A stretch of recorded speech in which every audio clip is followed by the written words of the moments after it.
Today, Brian, I would like to talk about one of my favorite subjects, at least in the world of Tesla, and that is the semi-truck. I wasn't even that interested in trucks when I was a little boy. I liked cars, but I wasn't into trucks. I don't know why. It's probably genetic. I don't know how it works. But anyway, semi-truck though fascinates me. I think it's amazing. I think the potential for the savings of on consumer goods, on groceries, on every kind of thing that needs to be hauled around is just absolutely amazing. So I can't wait for semi-trucks to really ramp. So we've got, I don't know, we got a month to go or something before we're going to start seeing this factory start to produce, or at least that's what we're being told. Is that still the truth? Yes. Thanks for having me on. I'll be seeing you next week. Yeah. Okay. No, it we're seeing everything packed in. We're seeing it was probably 2 weeks ago. We saw what drone pilot Zangler referred to as Max Q. This is the highest pressure point in terms of equipment being loaded in, work being visibly done inside the windows in pre-dawn flights. We're seeing it come together. And it's a lot. There's a lot going on there. Uh, is it going to begin at the beginning of Q1? Nah, we've only got a month left. There's no time, but we will see it. Physical units moving out. I know they said in the first half. I expect to see something near the end of Q1. Mhm. Okay. All right. And then we talked about this a little bit in our show, our previous show, where we were talking about 4680s. And we kind of got to the question of how many Tesla semi trucks will they manufacture the first year? Uh-huh. So we know the run rate they expect to reach by the end of the year is 50,000 by the end of the year, the run rate, not the production Right. itself. I don't think we'll even see a burst rate by the end of 26 that's at 50,000. I think we'll probably be more like at a run rate, maybe 30,000 optimistically by the end of the year. But that is just speculation. Uh, it's just really hard. These are big, big items, and this hasn't quite been done in this way before. If you look at the size of the factory, it's substantially larger than, say, the Kenworth factory in Washington State, maybe 6 times bigger, 7 times bigger. But they're going to be manufacturing more of the pieces themselves in-house. So they need that space because you're combining several of the upstream suppliers into the final factory. Uh, what are the limits? To me, the biggest limiting factor, can we get enough steel to make it? Absolutely. Wheels, tires, brakes? Absolutely.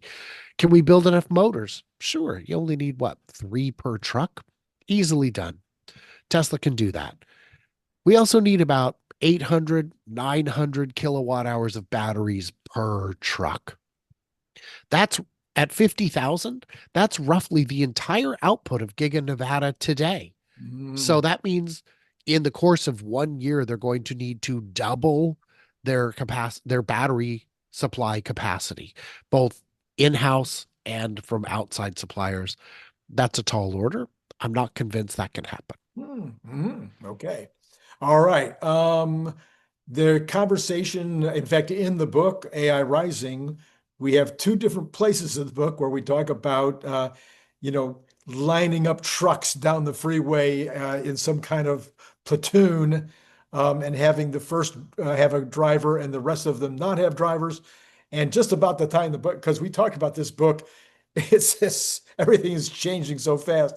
And the book had been out for only a couple of weeks when one of the executives at Tesla said FSD is going to be coming like really, really like it's going to be there in the beginning.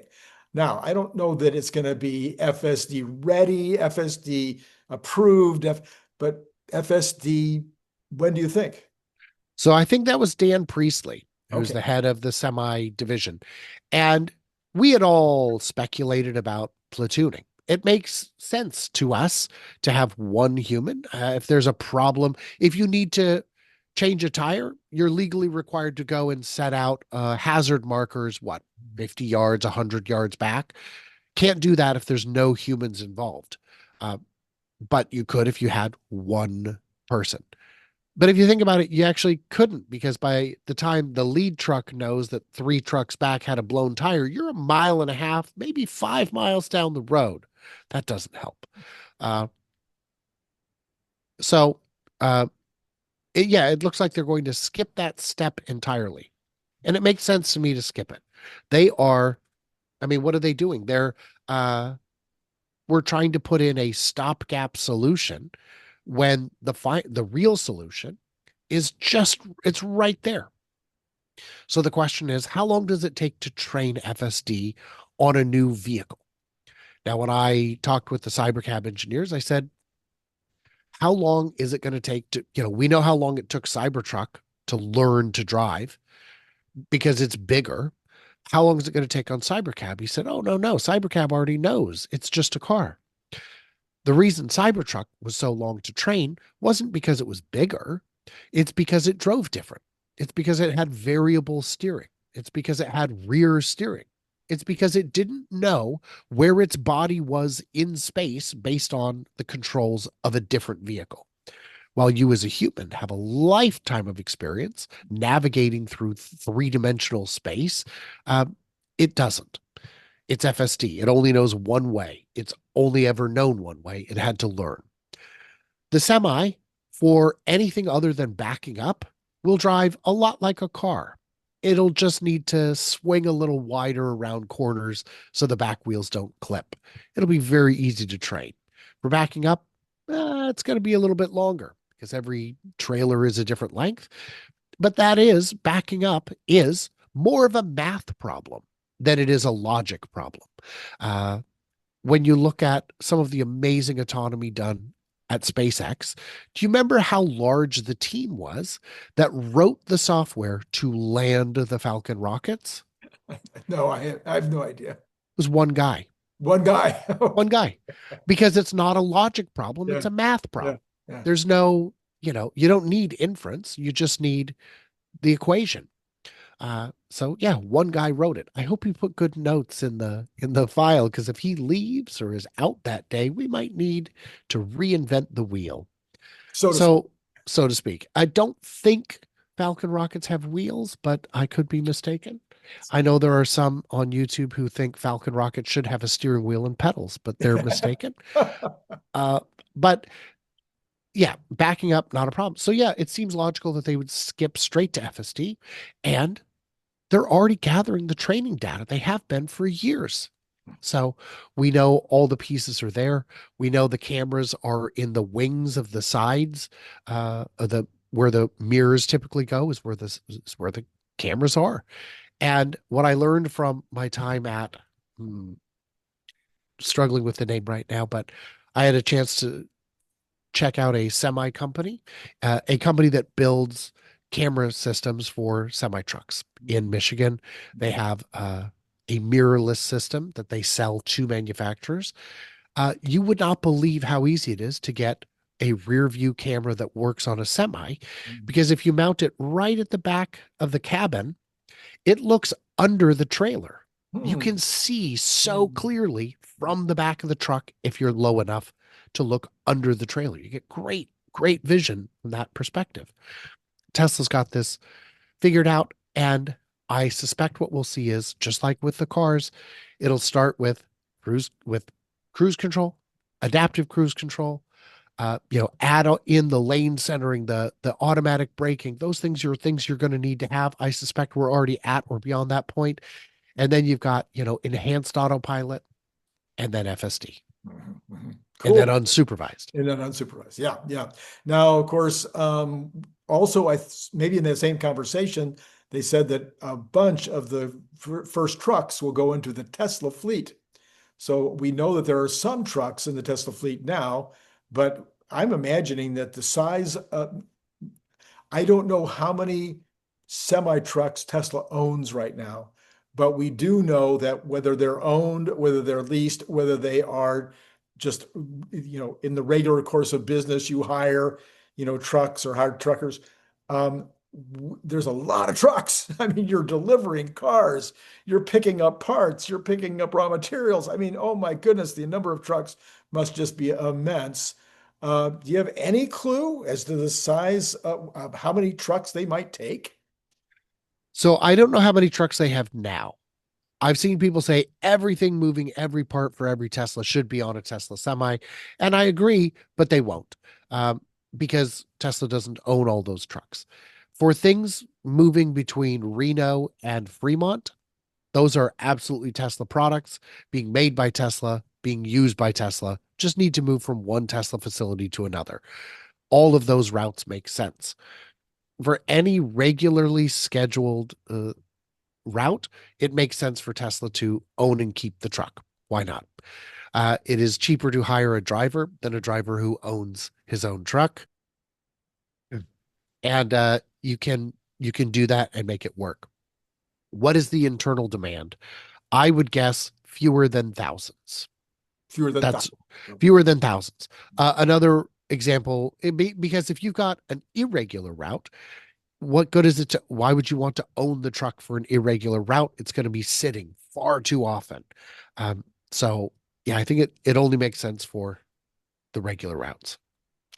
And I haven't done any math on this. Maybe you haven't either. I just was, trying to figure out what, I've done this on Optimus is as far as Tesla having their own fleet working in their own factories. I think the number I came up with was that every Tesla would save the company, save Tesla. Every Optimus working in a Tesla factory would save Tesla like 400, $500,000 a year. I'm wondering, I haven't done any math on the savings on a semi truck. Well, I'll push back on the Optimus savings because we don't know what it costs to build them, and we don't know what version three's operational speed is. At the speed we've seen from 2.5, it wouldn't save them anything. It would lose them money because they're too darn slow. Um, if you had an Optimus that could operate as quickly as the average human, then I think 400,000 a year savings is operational savings, exclusive of the cost of acquisition, would be not too crazy. I still think it'd be a little crazy, but that's how I think of you. It's just a little crazy. I haven't called in too many wellness checks on you yet, but give it time. There and your question is on semi, how big could the savings internally be? And to that, I would also say, we don't know the cost of the truck. We know what the cost was supposed to be, but that was a long time ago. That was in 2017. That might as well have been a different world. Inflation has really come on hot. But also some of the, even in 2017, I think those targets were very much aspirational. I think they were counting on having their own 4680 supply that was going to be much cheaper than what we see it at today. And it's great to see that they are back to the 4680 on that, assuming it's going to work. And I am assuming it's going to work, but I don't know how well it's going to happen. So, what is the savings? To me, there's too many holes in the equation to be able to answer it. But I'm confident that Tesla knows the answer. They will, if it makes sense, do it. I would like to see them put more solar up in more places because they have the money and they know it saves money. Right. It's a guaranteed investment. Yeah. Why aren't you doing it? I don't know. So we know that we know that there'll be a savings in terms of energy costs, going from diesel to electricity, and it maybe 20%, 80% reduction in energy usage. But the big thing is going to be if we take out the human. So truck drivers, long haul truck drivers make maybe $80,000 a year. And I don't know if they do make 80,000. I think they used to make 80,000. I think oh, it's a okay. real cutthroat business these days. So what I would say on that is, yes, if the trucks are FSD, then it is a slam dunk. Replace as many as you can as quick as you can, because that is a bigger cost than the truck itself. It is a bigger cost than the fuel. It is, unless I'm mistaken, the biggest cost of all. And it's reasonable to assume that within a very short period of time, insurance on a full self-driven truck would be significantly cheaper than on a meat-driven truck. While the accident rate for these professional drivers with CDLs is very low, um, they're still human, and humans make mistakes. Driving is not a natural human behavior. It is one that asks us to do things with our attention that are not very native. What about the charger build out? I've heard different reporting that maybe there's 7 facilities that are under construction now, that maybe there are some facilities that are going to be shared. What do you know about the build out? It's a logistical puzzle. They could build them anywhere. They could build them today. I've seen people say, oh, Tesla Semi is already a failure because they haven't already built out the network. Guys, when gasoline automobiles came out, there were no gas stations. You went to the drugstore to purchase little cans of gas. It wasn't a great system, but it worked. This is much easier to solve. Trucks drive predictable routes. Now, there are trucks that don't. There are truckers that pick up odd little contracts here and there and end up zigzagging the country to try and eke out their living. But most routes are well established. We know that there are trucks that leave the port and go to specific warehouses uh, all the time, Every day. Yeah, right. every day. So on those, we know what they are. If there were no public chargers, you could still sell 1 million trucks. If they only had charging at the hub and the spoke, that would be enough. But they're going to build it out for specific routes, likely for specific partners. It wouldn't surprise me if there's a charger station in Tuscaloosa, a mega charger in Tuscaloosa, where everybody who goes there's like, oh, you're also on the same truck line as me. Yeah. And then one day a second set of truck line, drivers shows up. Oh, we're with this other company. Oh, okay. So you guys are now part, because it will be, you can cater it to the use case for maximum benefit. The trick with the chargers, it's not hard to build them. They're basically V4 cabinets, but not split between 2 cars. The trick is getting enough juice to a site, because if a truck can pull that kind of juice at once, try it where I live, you'll brown out the whole neighborhood. And really you wouldn't. You'd just trip the circuit back to the substation. But it's a lot. And then you want to talk about 5, 10, 20 trucks charging at once. Ooh, baby. That's a lot of juice. A lot of mega packs. Okay. What about the cost you mentioned the cost a minute ago. I know that a regular semi, maybe a stripped down model, brand new is around 125,000 or so. People have speculated that these will be 185, 190,000. I mean, I don't know if you can go double the cost of a Sure you regular, can. can you? Sure you Okay. can. So it's all Mac, depending on the amount of yeah. savings. Sure. Mac Truck makes garbage trucks that are electric and cost $500,000. Okay. And places buy them. Specifically, rich neighborhoods buy them because they've got people who live there who lose their mind when you pick up trash at 6 a.m. on a Tuesday because the trucks are really loud. These ones, not. They're very quiet. But there are other areas, municipalities, and garbage services that are running these outrageously expensive electric trucks. I don't know that you're going to spend $500,000 on fuel over the life of this vehicle. So even if the electricity was free, I don't know if you'd break even, but they're still buying them. I think that price is ludicrous. I can't believe they had the audacity to charge it, nor that anyone agreed to pay it, but they Right. do. So these can be much more expensive. There are companies that will buy them just saying, look, we are a socially conscious company kind of thing. This is what we want to do at any price. Whole Foods would, if it wasn't a Jeff Bezos jam, probably buy them. But even still, they might buy them. But other places like Whole Foods would be likely to say, no, we want electric transportation for our goods. Our customers will pay extra for it. So I don't have any good thoughts on what the price will be. I don't think it's going to be as low as 180,000. I think it's going to be 250 to 300 early on. And who knows? It could be much more. It could be a little bit less. Okay. And is there any real competition in terms of the combination of cost and or the ability to ramp? Would you say that again, please? Is there any real competition? Are there any truck Oh, manufacturers making electric trucks or planning to make electric trucks that would have anything like the ability to ramp up to 50,000 or who could, as a result of being making so many, get the cost down to where it'd be competitive? so the short answer is yes.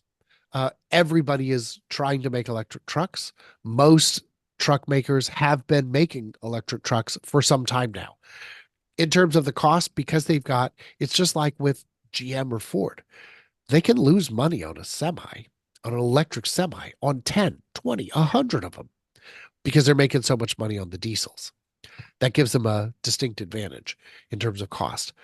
We have seen very few trucks with over 150 miles of range, let alone 200, 300 miles of range.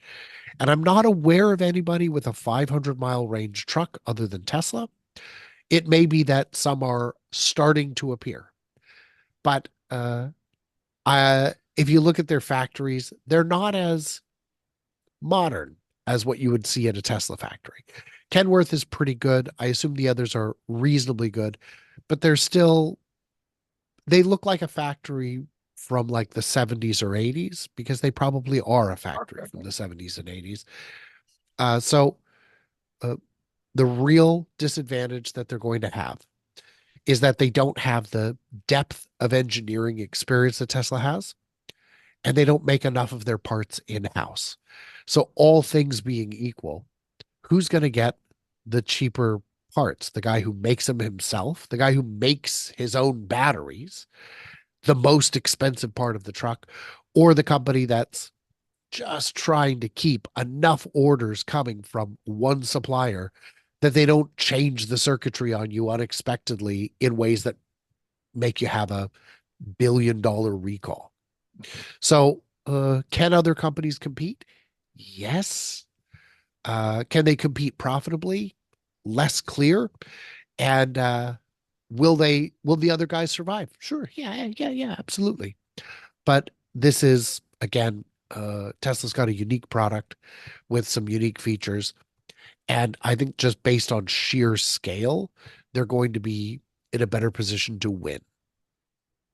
Okay, well, I think that's all the questions I have today about semi, or maybe it's semi. The number of questions. No, it doesn't. That it didn't work as well. That was a semi good joke. There you go. On that note, you see, we always have to find some note to end on. So on that note, Brian, thanks for coming on. Everybody should buy the book. Buy the book. Oh, hey Brian, I'm starting to push these again. I don't know if do you have yours? Yeah, on my fridge. Yeah, it's great, right? I mean, is Yeah, it the yeah. greatest bottle opener ever? I mean, Well, it's the Cybertruckest bottle opener ever. What are you asking? I mean, clearly, how could it be any better? information in the description below. 25 bucks for one. If you want to buy more than one, go down and look in the description. Brian, as always, thank you for jumping on. And to all of you out there, it's been great talking to you.